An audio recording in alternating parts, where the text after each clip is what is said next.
Well, yeah, and we kind of want it that way because that way the listeners can really understand how it all works. Yes. And we had one question from our support group that we'll have. It's about edibles and things like that. So. Oh, yeah. Yeah. Oh, edibles. Yes. Yeah. We just got our blood work done. Yeah, we did. And our doctors asked us, what are we doing to have such great blood work? Yeah. And you know what we told them? ProCare! Oh my goodness. Yeah, we told them, like, yeah, we take ProCare every day because they have a multivitamin that you can just take one a day. Yes, exactly. They have a capsule and a chewable form. And not only do they have vitamins, but they also have calcium chews. Oh my God, they're so good. They're so delicious. It's like our own little sweet treat for the end of the night. It really is because they have the dark chocolate and they have the cinnamon roll. Yes, and I love the salted caramel and the dinner mint. Alrighty, we'll go to procarenow.com and use code OSLP at checkout to save some money. You guys ask us all the time, what is our favorite protein powder? Yeah, literally, we see this question every day. And the answer is always Devotion! Yeah. Oh my goodness. I even use it this morning to make my own sweet treat for nighttime because it's just a brownie batter pudding. And you literally just use 1 scoop and then milk or water. And then I use it every morning in my coffee. It's so delicious. Oh my God. I want one right now thinking of it. Seriously, it's 20 grams of protein. So go get yours now at devotionnutrition.com. And use code OSLP to save some money. Okay, trying to figure out portion sizes after weight loss surgery is fucking hard. So hard. So freaking hard. So we found this company and they take the guesswork out of it. Yeah, my goodness, guys. Look, it's portion perfection. They have bowls and plates and they have all sorts of organizing things on their website. I can't wait to get more. But it literally tells you 1 cup, 1.5 cup, 1/4 of a cup. Like the guesswork is completely gone. Yes, and the plate, even better. Protein, salad, veggies, whatever. And then this little section, carbs. So, because you can have carbs. You can have carbs. We are so excited and we cannot wait to see what you guys think of this. This is definitely OSLP approved. 100%. So the link is down below. So click that link, get your discount, and start getting your portions correctly now. Well, thanks to this lady over here, I know that hot tea is so much better after surgery. Oh my goodness. Yes, it makes the liquids go down so much easier. So much smoother. And we are so excited that we found this badass woman-owned tea company. Yeah. Oh my goodness. So exciting. Their tagline is actually, we fucking love tea. Yes. And what better describes us? Seriously, everything's organic. Like they're all loose leaf. And this one is called literally You're Fucking Awesome. Yes. And the back of it says fucking directions. So this is our kind of people. They talk like us, they act like us, and we fucking love tea. Yes. And this one is rad as fuck. And it actually says, shine your light bright, Mel. They make sure that it is personalized to you when you order. Yeah. Be bold, be bright, be badass. You are so fucking rad. You light up this world. How cool. How could you not want to drink this tea? Seriously. It's so fun. And they have a straw for your drink.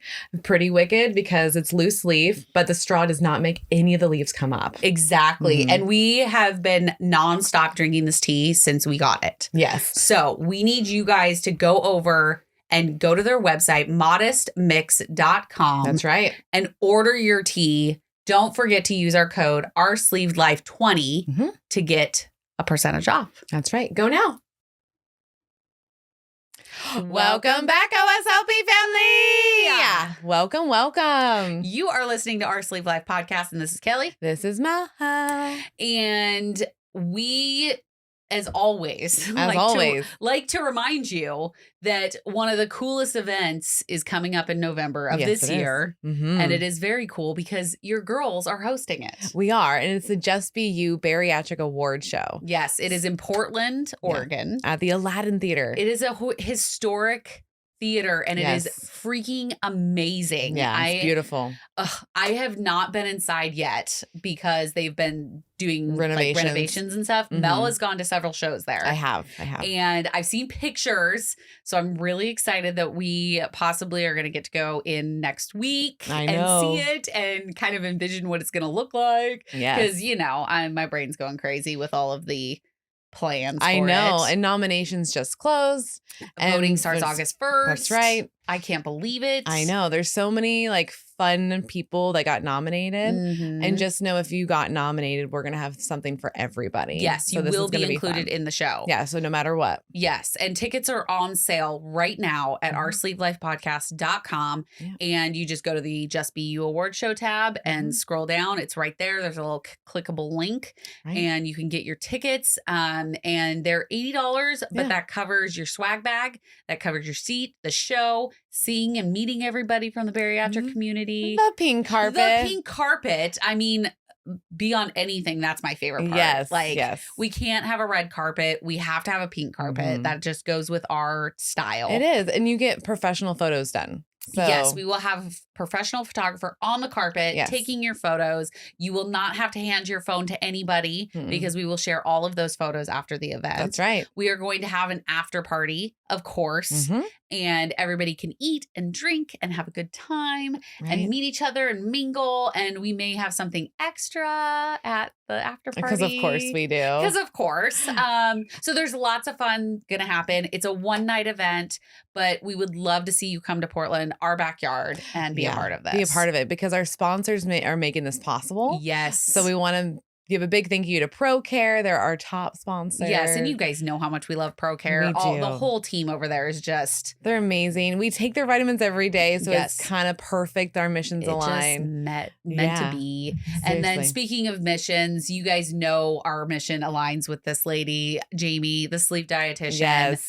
Her tribe membership, the whole thing. We have partnered with her for the last 4 months. Yeah. And it's been unbelievable. Unbelievable. She has a support system that is like none other, full of support groups, full of bariatric patient professionals.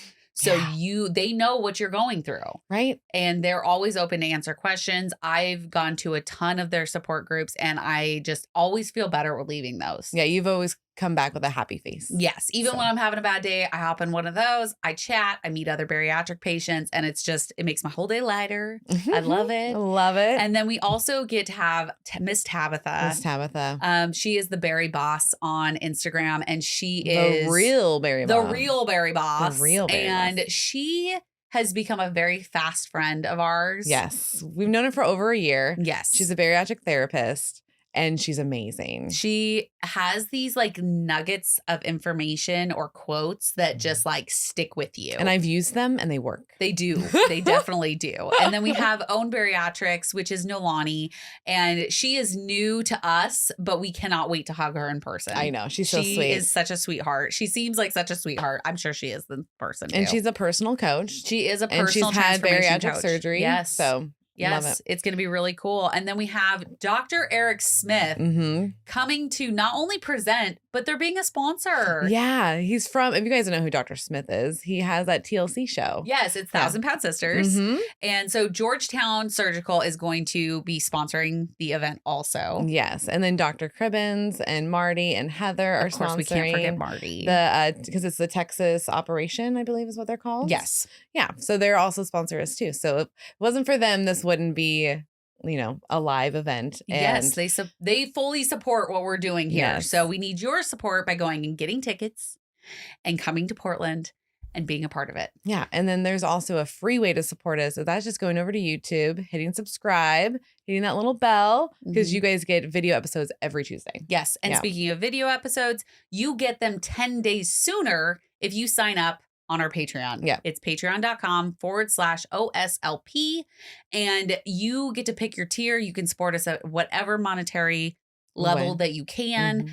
If you do the $7 or higher, you are admitted into our support group that's on Facebook. It is the Benchies. There are Benchies. Yes, because we don't like the loser's bench reference, so we have changed it to the winner's bench. Yep. And so we fondly call them our Benchies. Yeah. And we do not allow any toxicity, no negativity. It is a very positive, uplifting place to be. Yeah. And I love being in it. Yeah. And they tell each other their struggles. They give each other tips and tricks. We have 4 guys in there. We do. We have over 170 people in the support group and there's 4 guys and they are so much fun. Yes. So I just can't. Yeah. We love all of them. Yeah, so Every single person everyone that's in there. And we know all of them. We know all their names. We know what's going on with you. Yep. So don't think that we do. Frank and Shane, we got you. And Jack and Jeremy. We got you. Yes, So. we know who you are.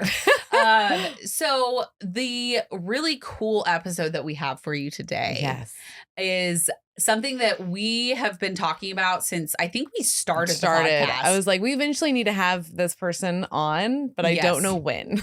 Yes. And so the time has finally come. Yes. So we are going to welcome Miss Janice onto the show. Nice to be with you. Thank you for being on. Sure. So Janice, can you tell us what you do in the community? I do. Okay. So I'm a registered dietitian nutritionist. Okay. I've been for a couple of decades, but I changed my career 6 years ago. Okay. And I am now a holistic cannabis practitioner. That's right, guys. She's a weed doctor. Weed dietitian. Dietitian. Yes. Dietitian. Yes. Yes. That's exciting. What made you change? Well, in 2016, my dad had some pretty severe pain and they gave him the traditional pain medications, right? That's what they do. Yep. And they made him groggy and so severely constipated, it required a 3-day hospital stay. Oh, no. Don't need to go into detail, but I think you can imagine how difficult that was. So at the end of the hospital stay, I said to his doctor, isn't there something else we can do for his pain? Yes. And I said, what about medical marijuana? Because it had just become legal in Massachusetts. So the doctor looked at me and said, I think that's a great idea. Okay. And I thought, oh, I don't know anything about this. Right. I mean, I'm not going to lie. I used to say medical marijuana. I did not understand. I didn't know. I was trained as a dietitian. We weren't taught anything about medical cannabis. I didn't learn about the Endocannabinoid System, which we can get into. Perfect. So I did some research, and the more I read, the more I thought, are you kidding me? This has been used medicinally for 5,000 or more years, and it's only been illegal for 100 years. It's crazy. What? I mean, doctors used to carry cannabis oil in their little kits, right? Little pouch. Yes. I didn't know that. They used to carry willow bark. Willow bark is aspirin. They carry cannabis oil. Yeah. And the only reason that it was made illegal in 1930s, it had nothing to do with science. It had nothing to do with medicine. The medical associations fought against this. It was strictly political. Yep. It was racial, and it was greed. Those three things are why this medicine was made illegal. Interesting. And I talked for 2 hours about that. But farmers were required to grow hemp back in the days of Jefferson and George Washington and Thomas Jefferson. They were hemp hemp. growers. Yeah, they're hemp growers. They grew hemp, And you were required in some areas, you must grow some hemp because hemp was used for textiles. Betsy's Ross flag was made of hemp. It is a sustainable, it's a fabulous plant. But if you owned the paper mills, Hearst, back in the 30s, you didn't want hemp, no, right? You didn't. No. That was competition for your paper business. So that was a factor. The guy in charge of prohibition, when alcohol prohibition went away, he was about to lose his job because he needed something else to vilify. He was a devout racist. I mean, the quotes from him, I can't even repeat. I know there's one that I just have going in my head that I'm like, oh, it's so bad. It's so bad. I can't even repeat it. It's so bad. No. But they definitely blamed other races. Yes. He did not like Mexican immigrants. Yeah. He thought that black jazz singers were satanic. Okay. Yeah. So this was a way to keep these people down because some of them smoked cannabis, right? Yeah. Because it's good for creativity. It's good for a lot of things. So if you make it illegal, you can imprison them. Black people. Yep. And Mexicans. Yes. Non-whites. Yeah. Shameful. It is so shameful. And it continues. It continues because it is still federally illegal. Yeah. So we have to legalize it nationwide. We have to improve access to this medicine. And the pharmaceutical companies aren't really that interested in making it legal because... Of course not. They want money. In the states where it has become legal, opioid prescriptions are down. Opioid overdose deaths are down. Decreased 25 to 30% in states where there is access to medical cannabis. That's crazy. That's amazing. It's freaking amazing. That's how powerful cannabis can be for people. Wow. Because I used to be the dare kid. Like Kelly can attest to this. Like I was like anti every single drug. Everything is so bad for you. Blah blah blah. Like, and and it actually what's funny is my whole family was doing drugs all around me. Like they were literally doing all the drugs. But the reason me and my brother were so anti-drug was because of that. They like instilled in us, don't do what we do. This is bad, bad, bad, bad. Yeah. And then my dad got liver cancer. And I was the person that went and picked up the weed and got all the things. And then I started doing all the research like you. And I was like, I'm an idiot. I'm like, I'm just stupid. Like, this is the dumbest thing in the fucking world. I fell sink like, oh my God, hook, line, and sinker, man. I was like, you get fed this story and you're like, yeah, this is what we believe and not question it. Because so many people say the same thing. You assume, you know, quantity of numbers. They should be right. And then you're like, oh shit, we are all fucking wrong. And we all need to read some shit. Like stat. Yeah. Yes. Wow. So, I mean, I was really stunned with everything I read. So I got my dad certified, took him to the dispensary. He was in pain going there. He never complained, but yeah, I could tell he's gripping the door. And when we got him a vape pen, came home, figured out how to put it together and turn it on, which, you know, when you make a vape pen that requires 5 rapid clicks on the bottom. I hate those. What? I mean, I have one with no pull right here in my hand. There's no button. There you go. That's now they make, but you know, for an old person to do that is really difficult. Yes. Anyway, so he took 2 puffs and he said, I'm going to go up and take a nap. And he stood up and he said, wow. And I said, are you okay? Are you dizzy? He said, I'm not in pain. Oh. Yeah. So I left my job. I had a business of 15 years. I used to be teaching families how to eat a healthy diet as a dietitian. I had a podcast and a food blog, and I left that and I went back to school to become a holistic cannabis practitioner. And now I teach. Now I actually teach cannabis therapy at John Patrick University. It's in Indiana, and we have a master's in integrative and functional medicine with a concentration in cannabinoid medical science. Oh, that's exciting. That's really cool. First in the nation. First ever. Yeah. Wow. So I've got nurses and doctors and social workers and dietitians in my class, which we have to educate. Health professionals, because how many doctors know about this? My friend's mother in her late 80s was in severe pain, and she said, we'd like to use CBD, right? CBD, non-intoxicating, right? Yeah. It's one of the cannabinoids in the plant. The doctor said, oh, I don't think that's a good idea. What? Yeah, why? Why? Because you weren't trained in it 40 years ago? Yeah. That's not a reason. Do your research. Yes. Wow. Get up to date on the latest medical science. People say, oh, there aren't enough studies.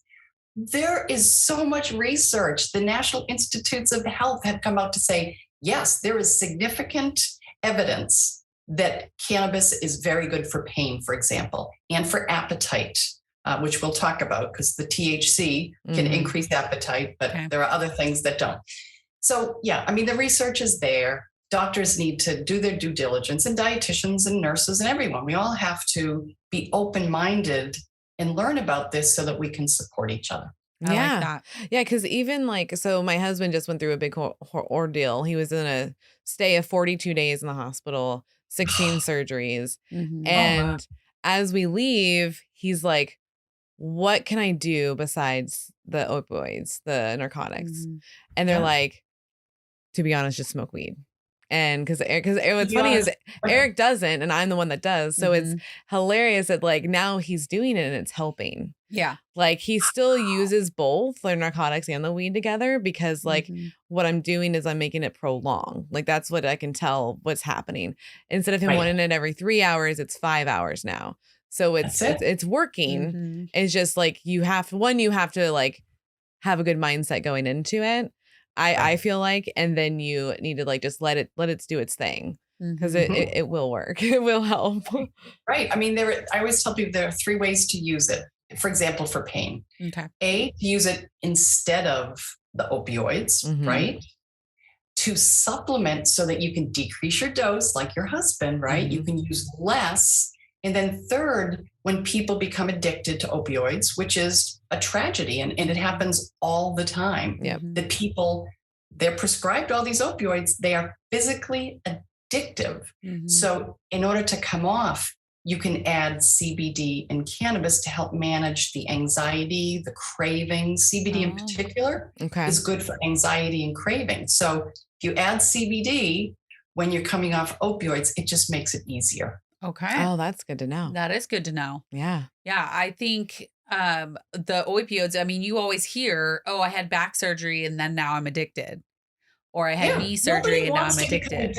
I mean, people have this image of an opioid addict. Yes. It is not at all what you think. It's people like us. It's your neighbor. It's your doctor. It's people who were prescribed all these opioids and they took them because that's what their doctor said to do, right? Yep. And you trust your doctor.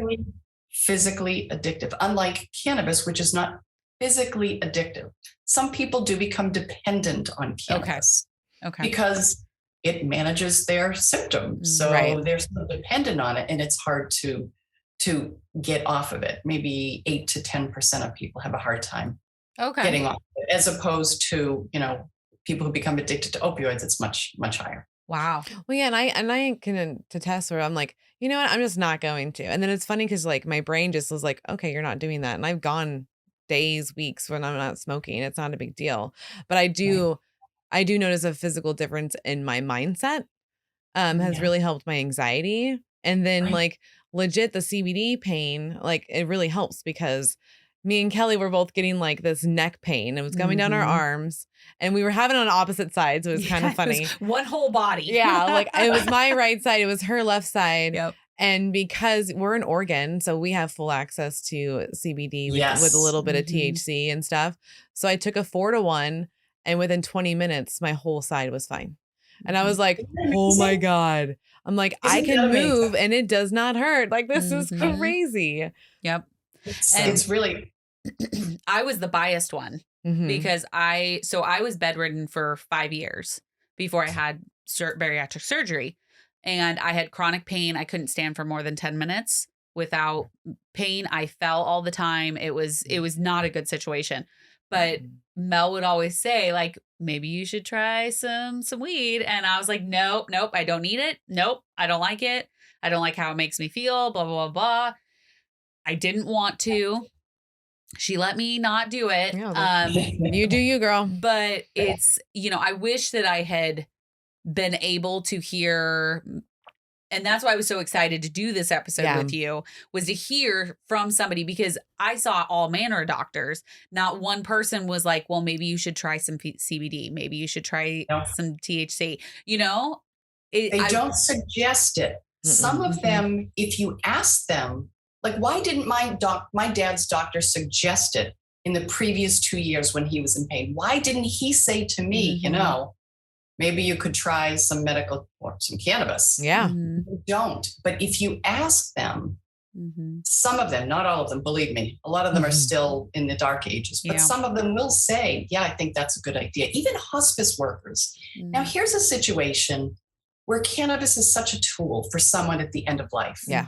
To help with the anxiety, to help with the pain. It's such an 80 or 90%. It's one of those percent of hospice workers believe that it's a good tool, but they don't mention it unless they're asked by the patient or the family. Oh, that's sad. That's really sad. That sucks. Yeah. I think because of the legal issues, they're just afraid if I'm the one that suggests it, maybe it's, I don't know. Yeah. They're afraid of getting in trouble. That would be my guess. They're full willing to hand you as much tramadol, oxy, whatever else you want. Morphine in the little, but cannabis, you can't talk to me about. Cool. A plant that you can grow that helps not only with pain. Yeah. Like it, you already mentioned anxiety. I've heard sleep It helps with sleep. Yes. I've tried it a few times for my sleep and it's done well. So coming from the person that doesn't sleep. So yes, seriously. So how does bariatrics and cannabis work together? How is it safe for after bariatric surgery? Yes. I mean, I've got so many questions when it comes to that. Yeah. Yes. In fact, there was a study of 1,200 bariatric patients, and they looked afterwards the people who used cannabis and those that didn't use cannabis, and they found no difference in complications. Okay. And they found no difference in the BMI, a year out. Okay. So, people think, and it is true that cannabis, THC in cannabis can increase appetite. Yes.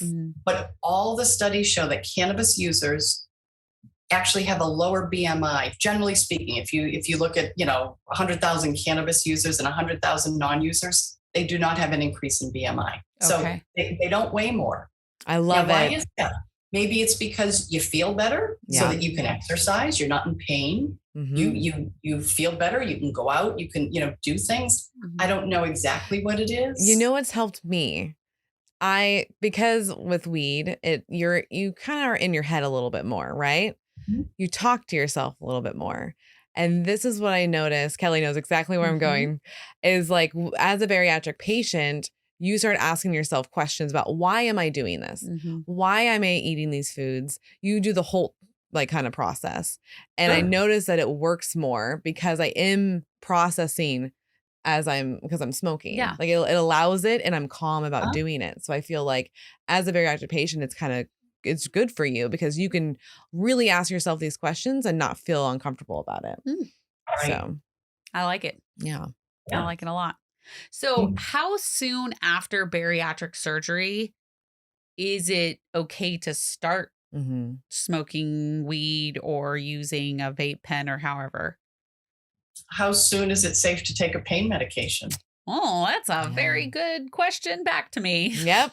I mean, I don't know of any reason that you couldn't start it right away. I always tell people, talk to your doctor. People like, yeah, maybe. And some doctors won't, even people, when I give talks, there's a study that looked at transplants. So if you want to be on the transplant list, you have to test negative for cannabis, which is ridiculous. That is so But they dumb. showed that actually the people who used cannabis did a little bit better. They had less rejection of the organs afterwards. I mean,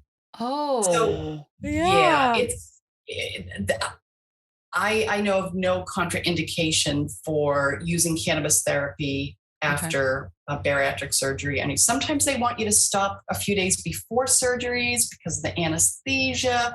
So you do want it. And I always tell people, talk to your doctor about your cannabis use. And a lot of them don't. A lot of people will not share that. But it's important because there are some instances where it might not be a good thing. So if someone is doing immunotherapy for cancer treatment, you may not want to use cannabis or CBD because it could interfere with that. There are a couple of medications. If you're on Coumadin, which is a blood thinner, if you take your Coumadin at the exact same time as a big dose of cannabis, in particular edible cannabis, then there could be an issue, and you'd have too much Coumadin or not enough Coumadin in your blood, and that is a very narrow therapeutic window. Coumadin, you need to keep it here because you don't want too much clotting, you don't want to bleed. So that's one drug that we're pretty careful with cannabis therapy. Doesn't mean you can't do it. You just have to be knowledgeable about it. What's Eric taking? Eliquis. Yeah. That's okay. Okay. Yep. All right. I was like, wait a minute. I'm like, oh. That one's okay. Like, no. Okay. We don't want anything else going wrong with Eric. I know. No, we do not. Definitely not. That is so interesting. Because I waited, I don't know why I was so nervous to smoke after surgery. I waited 3 months. I was like, oh man, like I would love to, but I'm nervous. I'm going to eat too much. Like that was, of course, the first thing. And then I know myself with time. So when I smoke, sometimes time either goes really quickly or goes really slow. So like I had to make sure I had my timers on for after bariatric surgery for my water and my protein, because I would lose time and I was afraid of that. So right. I tried that for 3 months without it. And then once I realized it was like, this is kind of stupid. Like I can totally do this. So I totally did. And I also put up some boundaries where like, if I'm going to smoke, I need to be having a meal soon. So it would take away the craving part. I would just be like, you're already eating, so it's fine. Oh, brilliant. So that was my tactic on it. Yeah. Yeah, that's good. And also there are certain cultivars, people call them strains. I'll use the term strain, even though it's not the correct term. Strains are only animals, not plants, but okay. There are certain strains that are better, that don't increase your appetite. For example, Durban poison is a strain, which these names, of course, are just very funny. Yes. But the reason that one doesn't increase your appetite as much is that it contains THCv, like Victor. So it's a particular format of THC that actually suppresses appetite. Oh, well, there you go. So if you can find a strain, if you go to a dispensary, Oregon, I think they do. I was just in a dispensary in Oregon a couple of weeks ago. Oh, my sister lives in Beaverton. Oh, that's like then 40 minutes from us. I hope to see you at the Bariatric Award show then, because that would be so cool. I'll have to get the dates on that. Yes. Yeah. Next time I come, I'll let you know. Yeah. But I don't know if they do the cannabinoid breakdowns, because THC is one cannabinoid in the plant, right? There are over 100. Wow. CBD is another one. THCv is another one. There's CBN, which can be a little bit sedating, so better for sleep. Yeah. And in addition, there are terpenes in cannabis and hemp. Okay. Over 100 terpenes. So when you smell a cannabis plant, it's rather unique, right? Yeah. Unique odor. Yeah. That's because of the terpenes. Okay. So for example, if you smell lavender, you know how that's very calming. People have lavender essential oils. Yeah. That's because of the terpene called linalool in cannabis. Has linalool. Oh. So if you get a cannabis strain that's very high in linalool, it's going to be good for anxiety. If you get one that's very high in pinene, another terpene, it's more energizing. So people with ADHD do better with pinene. It helps maintain focus. Oh, look at that. There are a lot of nuances. It's not just that you buy a bag of weed. Yeah. Right. Yeah. And that's what people think. Right. You really want to, and especially when you have dispensaries, medical dispensaries or recreational dispensaries, you can ask the questions. Yes. And say, okay, I would like something. And one good resource for this is Leafly.com. You might be familiar with that. Okay. So if you go onto Leafly and you say, okay, I would like a cannabis strain that has THCv and also there's one terpene, it's called humulene. Okay. HUMULENE. Okay. So humulene is a terpene that also can suppress appetite. Oh, okay. So if you don't want to get the munchies, then you want something with THCv and humulene. So you have to find out what strains meet those qualities. And then you need to go to the dispensary and say, do you have Durban poison? Do you have Girl Scout cookie or whatever strain you I've had both of those. That's so funny. Oh, of course you have. Yeah. I'm just wondering about the ADHD because I am 99% sure I have ADHD and I'm in the process of being like diagnosed with it. And so I'm wondering if I could find something. Now, do those strands, like, can you get them in just with no THC qualities to them so that you're not getting high? Or what you would do is you would find, like, there are some strains that have more CBD, like ACDC, Harlequin. Okay.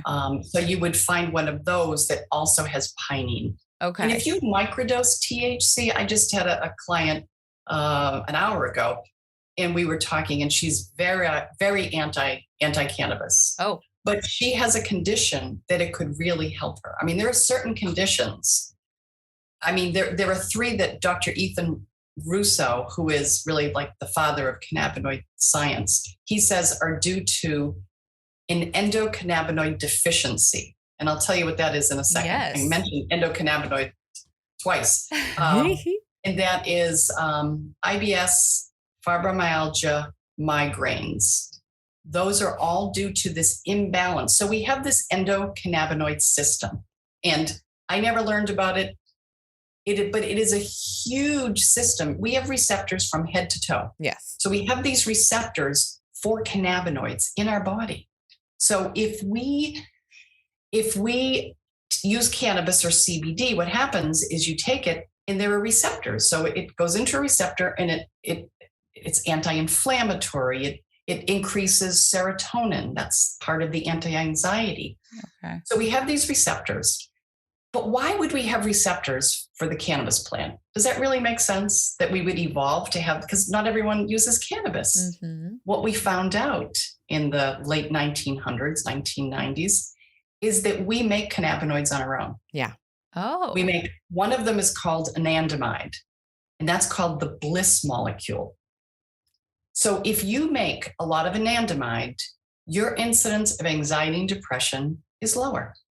Just like some people don't make enough thyroid hormone. Uh-huh. So they take a medication to supplement their thyroid hormone. If you don't make enough anandamide and you therefore have anxiety or depression and you take CBD, which increases your anandamide levels, Well, then there you go. that's why people use cannabinoid therapy. And it's a natural therapy. It actually works with our own body. So CBD, it doesn't come in there like a hammer and change your whole brain chemistry. What it does is it allows your own anandamide to stick around longer. Oh. That's a natural anti-anxiety, antidepressant. It's fascinating. That is fascinating. That's amazing. Yeah. I love it. So what if you have like a billion things wrong with you and you're like trying to figure out which way to go? Yeah. Because for instance, I'm a giant problem. I have lupus, rheumatoid arthritis, fibromyalgia. I also don't sleep. I'm pretty sure I have ADHD and I have depression and anxiety. She has a trifecta. You, my friend, are a problem. that is all the things that you just mentioned are very likely due to a deficiency in your endocannabinoid system. Okay. So if you can get the goal of the endocannabinoid system is homeostasis or balance. Okay. That's the goal of the system. It affects every system in our body, our GI system, all of our systems, our immune system, everything is impacted by this endocannabinoid system. It almost sounds too, like, how could that be that like med schools aren't focusing on this and saying, hey, this is a huge deal. I think only 30% now of med schools teach medical cannabis and how it works. Wow. And to me, that's negligence, but that's just my opinion. It's very sad. Well, it is very sad. It is, because it's frustrating, because if there's something that actually communicates with our body, then we should use that. Mm-hmm. Like, it makes sense that it's a plant that we were able to just have access to at any point before all the prohibition and stuff started. Like, it's like our founding fathers were using it. They were producing it. Like, it doesn't make sense. And how everybody was a little bit probably more chill, even though they were dying younger, because because they had access to this, because it works with you. Yes. Yeah, absolutely. So yes, you're a prime candidate for cannabinoid therapy. All right. So really are. So what's the first step that you would do if you were trying to figure all this out? Well, we would start, first of all, with a very tiny amount of THC. That's the one that can be intoxicating. It's a good, people say, oh, that's the bad one. I'm like, no, that's not the bad one. If you overconsume THC, it can be very, very uncomfortable. Okay. And if anyone has ever taken an edible and had a bad experience, they understand that. Yes. If you take too much, it can alter your perception. It can make you paranoid. It can give you a dry mouth. It can your heart rate. Heart rate is going to increase. Okay. It's very uncomfortable if you take too much. Okay. The person that I met with today, we're starting with 1 milligram. Now, if you go into a dispensary, you can get 10 milligram gummies, right? Yes. Mm-hmm. I mean, that's pretty if you take a 10 milligram gummy and you've never used cannabis before, you are going to be very uncomfortable. Yeah. Don't do it. Don't do it. Don't do it. Don't. And if the first time, if someone's never used cannabis and it's the first time, you may not feel anything the first time because it's your body. Like all of a sudden these receptors, are kind of waking up. It's the second time. So don't take, even if you take 5 the first time and you say, oh, I didn't feel that much. And you take 10 the next time, you're going to be out. Yeah. You got to take that same low dose for several times. And then you increase slowly. So you would probably start with 1 or 2 milligrams. Okay. Yeah. For how long? 5 days. Okay. And then you're going to increase to 3 milligrams of THC, but you're going to combine that with CBD because CBD tamps down on the psychoactivity of THC. Ah, nice. So there was a BBC journalist, I remember, and she took 10 milligrams of THC. She had it injected into her blood. So she got 10. Oh. She got 10 full milligrams of THC intravenously. She was paranoid. She was filled with dread. She said, I think I'm at a funeral. I don't know what I'm doing. I'm really scared. And then the next week they gave her 10 milligrams, the same IV, 10 milligrams of THC with 10 milligrams of CBD. She was laughing. She was giddy. She was really having, so people who are using cannabis as medicine that need a little more THC for medical reasons, they take it with CBD so that they're not impaired in any way. wow. So in particular, the newbies. Yeah. Newbie. Yeah. I mean, so you can start with 10 to 1. So 10 CBD to 1 THC. Okay. And you can go to 8 to 1, and you go to 5 to 1, 4 to 1. And eventually you can probably get to 1 to 1. Oh, okay. All right. But here's another, looks like the sun just, I was like, where'd she go? It'll come back. That's so weird. Oh my gosh. Here, I can turn the light up just a little bit. I mean, I'm glad that you said something because at first, because I have smoked on my pen, I was like, dude, is it really dimming or is that just me? Wow, that was really weird. I don't know what. Well, and I had accidentally gotten high one time because I decided I was going to smoke on Mel's pen. Don't know why, but I decided to take like 6 or 7 pulls off of it. Yeah, I don't understand what she was thinking. Like, I don't know. You are brand new, girlfriend. You do not. 6 or 7, no. Yeah. And so then I promptly passed out. Well, I broke a wine glass first. Yeah. And then I passed out on the half on the grass, half on the patio. Yes. And then finally landed on the couch and passed out for like 3 hours. Like legit, I can drop her arm twice. I was like, she is out. Yeah. Too much for you. you. And the passing out, that's scary. Now, first of all, nobody has ever died of a cannabis overdose, unlike a lot of other things. So that's comforting. But when you're in it, it's scary. And the reason that people pass out is because CBD and THC, cannabinoids, they open up your blood vessels. They're vasodilators. Okay. Which, I mean, it's a good thing, right? You want to get more blood to your heart and to your brain. That's a good thing. Right. Yeah. But if you already start with low blood pressure and you take a huge dose, you could faint. You could get dizzy, you could pass out. So you have to be really careful with that. Okay. Well, and I do want to preface is that she didn't actually pass out. I didn't pass out. She just laid down. She did lay down, and then she was just fell asleep immediately. Just like was she's so comfy. She was so comfy. Well, and I remember Mel saying it's a sativa, so it's supposed to make you. It's an upper. Yeah. And I was like, not for me. Not for me. Apparently, if I smoke, I go to sleep. Sativa. Tell us about it. I want to know.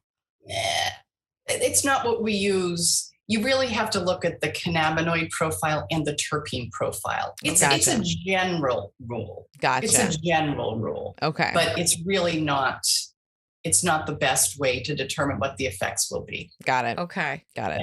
Yeah, because that's what they just roll by in Oregon. It's like sativa, indica, hybrid, whatever. Absolutely. And is it just like, are they doing that because of the terpenoids, like of what they actually are? They're not.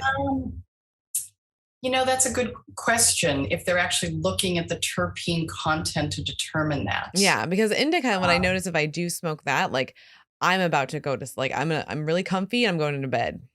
Right. Yeah. And that's a good thing for people who suffer from chronic pain, for example, to do that before bed.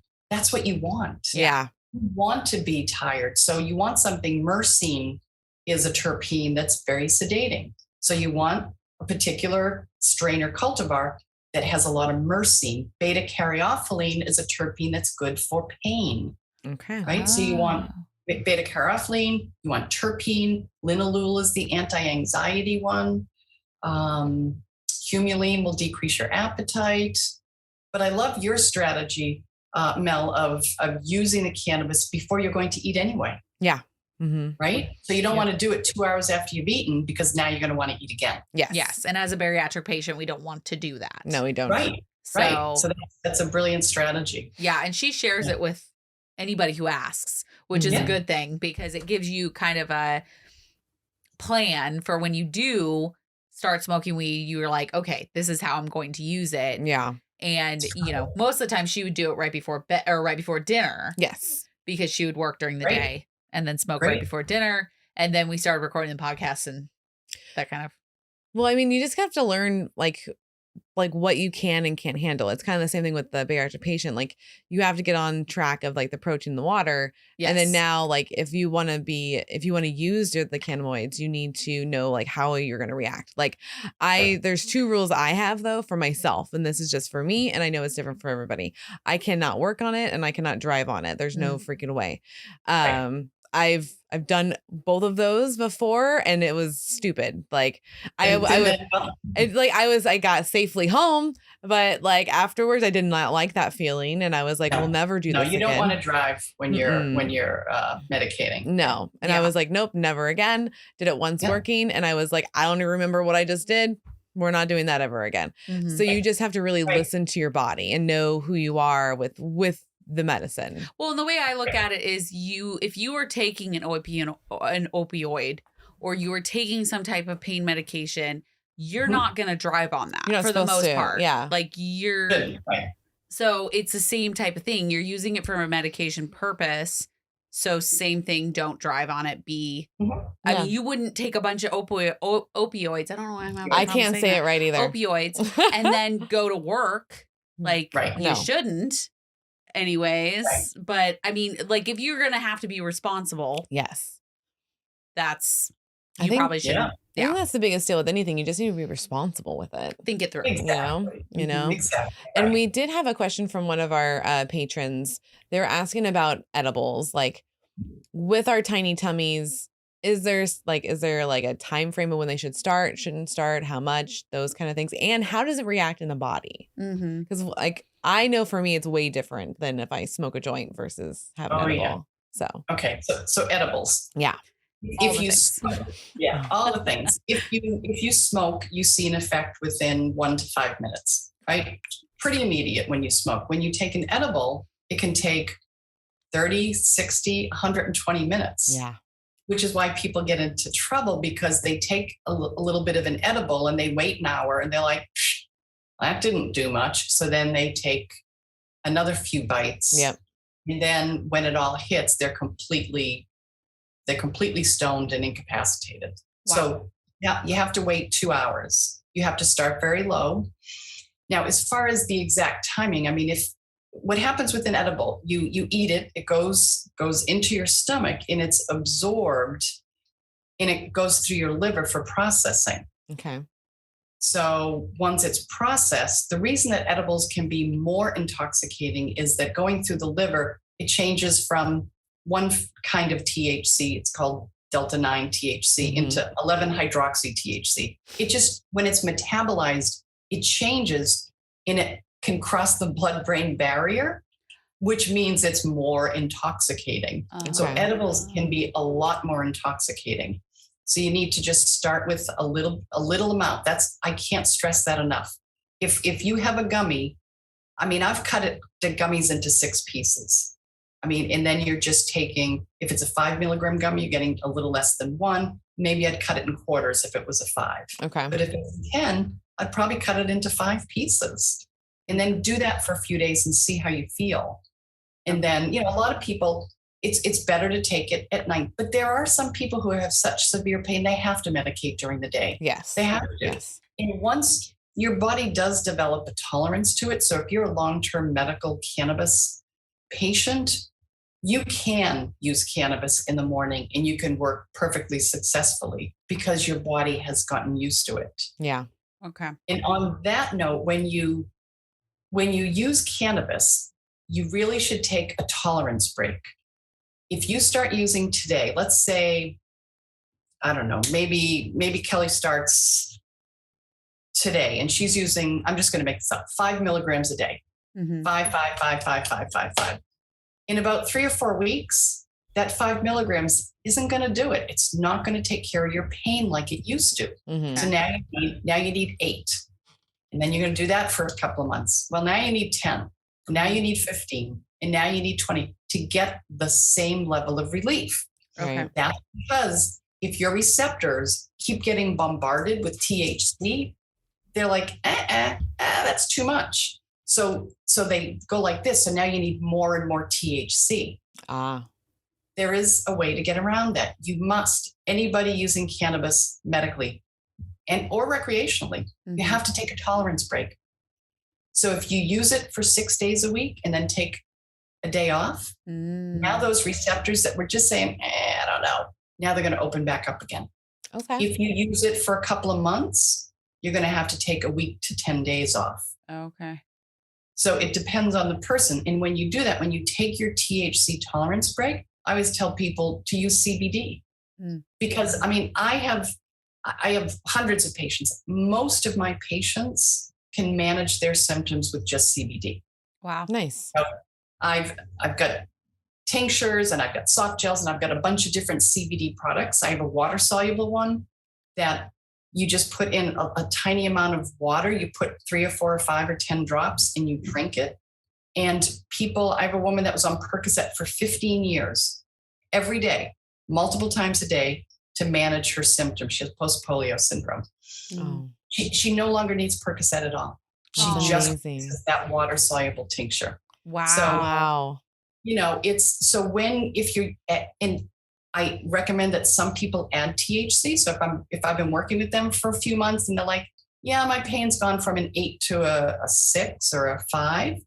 All right, it takes the edge off. That's good. Mm-hmm. But now let's add a microdose of THC and see if it sometimes just pumps it up a little bit, because all the cannabinoids in the plant, all the terpenes in the plant, they work synergistically.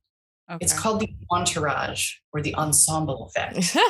So if you go to a dispensary and you get a product that is just THC, it's an isolate that would be called pure or isolate. Okay. That's not a good thing because you're lacking the synergy. What you want is a full spectrum product that has the whole plant. Okay. They don't. If it's cheap to offer up an isolate, just whether it's CBD or THC, they just pluck the cannabinoid out and put it in something, and that's that. It's more expensive to get the whole plant, right? And extract all the goodness in the plant and make a product. But that's what you want. Okay. Well, I guess I have a question because here in Oregon, they talk about never get a full CBD because it's not going to work. You have to have some sort of THC. So you're saying though that you can actually just use CBD and no THC and it still will work. If it's a broad spectrum. So I have 2 different products. I have a broad spectrum. I have some truck drivers, people in law enforcement. They can't risk a positive drug test, right? Right, yeah. So they can't even get the little bit of THC that some CBD products can offer. Mm-hmm. So broad spectrum means all the cannabinoids, all the terpenes in the plant except THC. Okay. So some people need that. So I have that product for those people. Then I have a full spectrum, which means in the hemp plant, all the cannabinoids, all the terpenes with a little bit of THC. Okay. So that is better. That is true. And so, I would say full spectrum is best unless you are subject to drug testing. Then you go with a broad spectrum, not an isolate though. Okay. You go with a broad spectrum. Got it. And use that. And some people use topicals too. Yes. Some people find relief. You can put a salve on your elbow. I have a roll-on that people like for their backs, for their knees. I play pickleball. I put my roll-on my knees afterwards if I play and my knees hurt. Nice. So some people can get relief just with topicals. So they don't have to, because I have some elderly people who are still, even CBD, which is non-intoxicating. It's not, there's no risk of impairment, but they still like to start with the topical, and that's cool. They start with the topical and then you kind of graduate up. So on some of like the packaging, it'll say like CBD 20% and then like THC 57 or something crazy. Right. What does that really mean? Yeah, but what you have to figure out is how much in a dose. So if you're looking at a tincture, you need to look, I've got a 1,000 milligram tincture, and each dropper has 33 milligrams of CBD. So you basically just have to say, all right, what do you want as a dose of CBD? I always start people on a quarter dropper, even though that may not be enough, but I'd rather have people start low. And if they say, that really manages my anxiety, then stick with a quarter dropper twice a day. That's it. You don't have to increase. Okay. If they need more relief, whether it's from pain or anxiety or depression or insomnia or whatever, then we increase it slowly. Yeah. Wow. Very nice. So much information. I know. I'm really excited. I thought that I was going to kind of be like, okay, Mel's going to take over this one because I'm like, I don't really know that much. But no, like this is all very, very interesting stuff. And I know you've told me stuff about it, but it's like, I'm kind of seeing it more in a medical side of it, more than the recreation side of it. And it kind of helps. I mean, you are a very smart individual, but she has gone to school for it. She so has. I'm like, she has. I kind of like, okay, all right, you're validated now. Yeah. I believe you. I bow down to you. Thank you. That's your what I need. Friend or your daughter or someone my mother doesn't believe me. I mean, she's like, no, I don't know about that. Like, you saw what it did for. But yeah, you have to have someone. If her doctor told her, then that would be different. Or yes. So. Well, and I think when I was going through my chronic pain, I was so dependent on my tramadol usage that I was like, it works. So why would I try something that's illegal in my brain? Because I think it was still it was legal at that time for part of it. Medical was available, but so medical was available. Yeah, so it would have been legal not. For me to take. Correct. Yeah. Right. But in my brain, I was like, it's illegal. Why would I even go there? I'm good on my tramadol. My doctors haven't prescribed it. And now I'm like, I could have been so much better off had this been an option. Yeah. A bigger option within the medical field. Sure. Not too late. Not at all. Not Never. at all. I mean, my brain's already spinning. So you got me working on it. But it's all a matter of starting low and going slow. Okay. Yeah. Right. And if you went to the dispensary this afternoon and you got a 10 milligram gummy and you took it and said, yay, Janice said, go. And then you were, basically passed out and then you would say, I'm not using that again. And that's what happens with people. They try it once, they have a bad experience, and then they're not open to it. Mm-hmm. Correct. So it's really important to just start really slow and increase very gradually. And whenever you start finding relief, you stop there. You don't need more. Yeah. If you're seeing relief and then you use that, you stay at that level. Okay. And then, like I said, you got to take a day off every once in a while. Okay. So maybe once a week. With vaping, so vaping is like, and vaping and joints. Mm-hmm.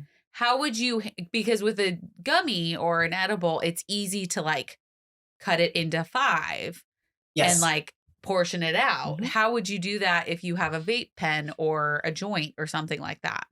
You would take 1 puff. Yep. Okay. And then you would wait for that. You'd only have to wait a half an hour. Okay. Because you'll feel the effect within a half an hour. With an edible, you have to wait 2 hours. Okay. So that's why taking 6 is not recommended. No wonder I fell Jump asleep. in.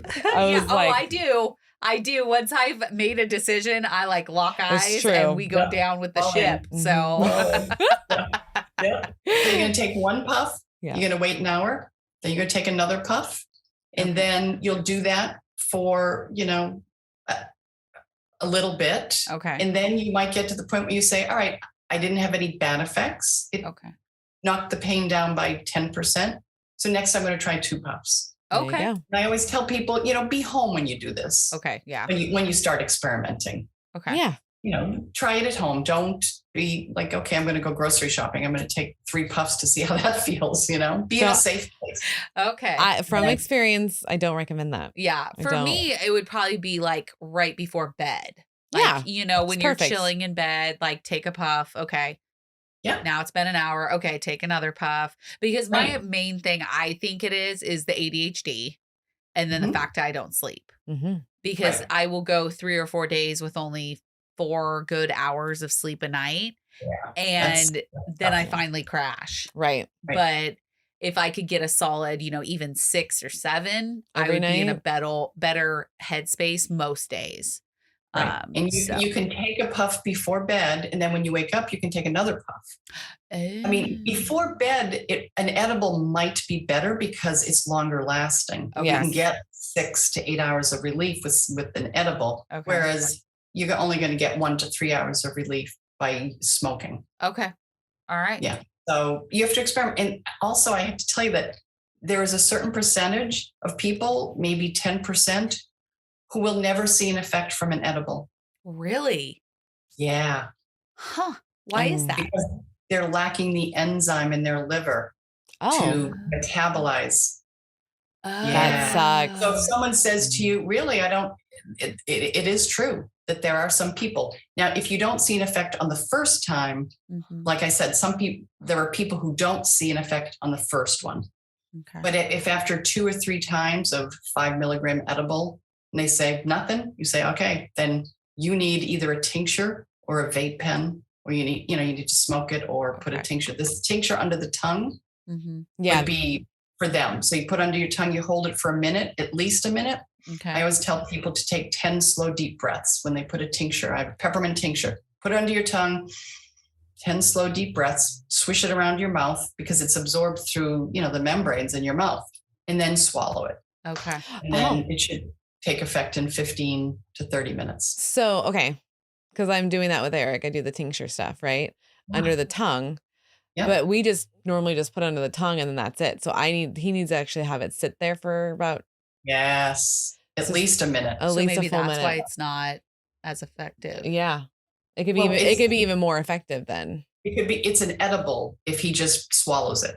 Oh. That's why there's a delay. Right. So if you leave it here, it's absorbed quicker. Okay.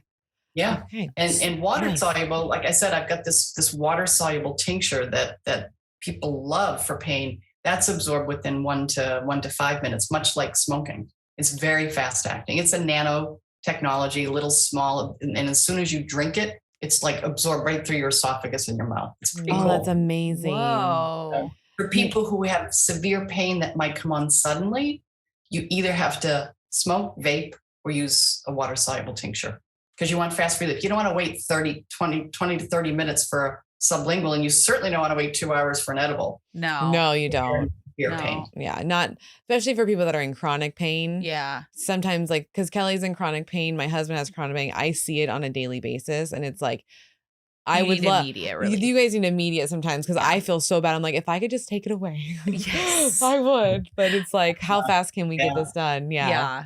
Well, and I think that's kind of goes along with any chronic pain plus insomnia, any of that. Like, you need relief.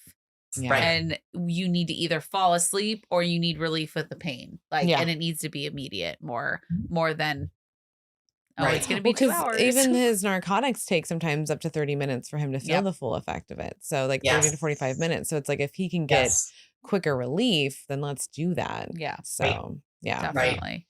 Yeah. Okay. Wow. This is so much information. Yes. This has been great. Thank you so much for being on. Like, this was You're incredible. so welcome. This is fun. Even better than I envisioned. I know. Me too. You guys are doing great work. Thank you. Oh, thank you. You too. So where can everybody find you if they want to look you up?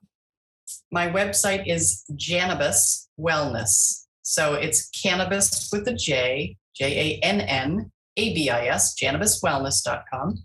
And you can check out my website. I've got resources. So if you've got a particular condition, you go on there and you look at rheumatoid arthritis, you look at ADHD, and there are research studies that people can actually look at and show to their doctor. If the doctor's like, there's no research, there is research. Yay. So I have information about that. And, I do have product that I sourced only because FDA did a study and they found that 70% of the CBD products on the market are mislabeled. I thought, that's not good. Some had 0 CBD.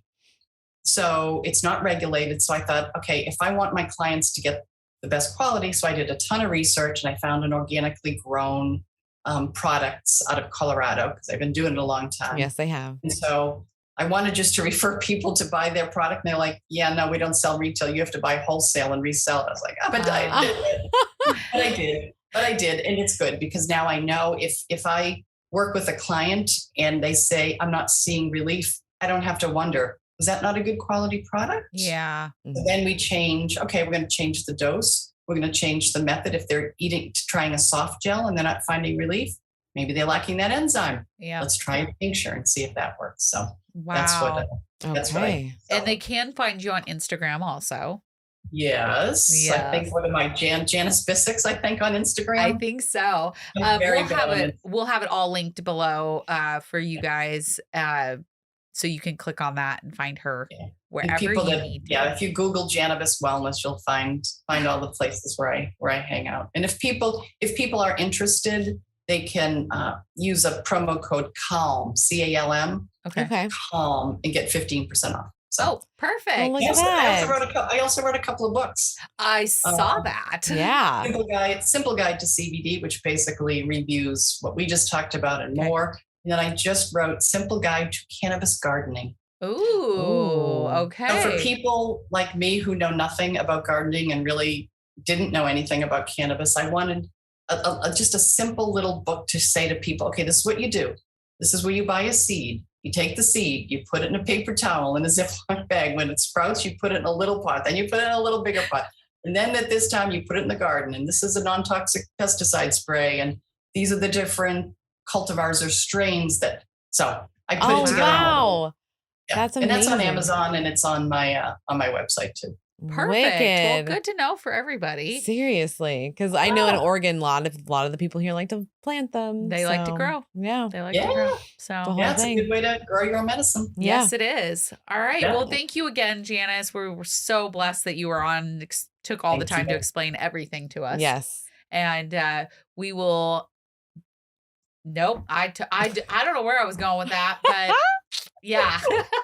All right, guys. If you guys want to watch this episode, of course, go over to YouTube, hit the subscribe button and hit the bell because these come out every freaking Tuesday. Yes. And if you want to go support your girls, always go to patreon.com/OSLP and pick join a the tier. Benchies. And then the award show. Yes. Go to our website. Go and get the tickets right now because we are on the downhill slide to the big day. Yes, so we are. We need you guys to go and do that. And a free way, go and vote. Go and vote. It's going to be available August 1st. And we are very excited for this. That's right. All right. Okay, we love you guys. And we will see you next time. Bye.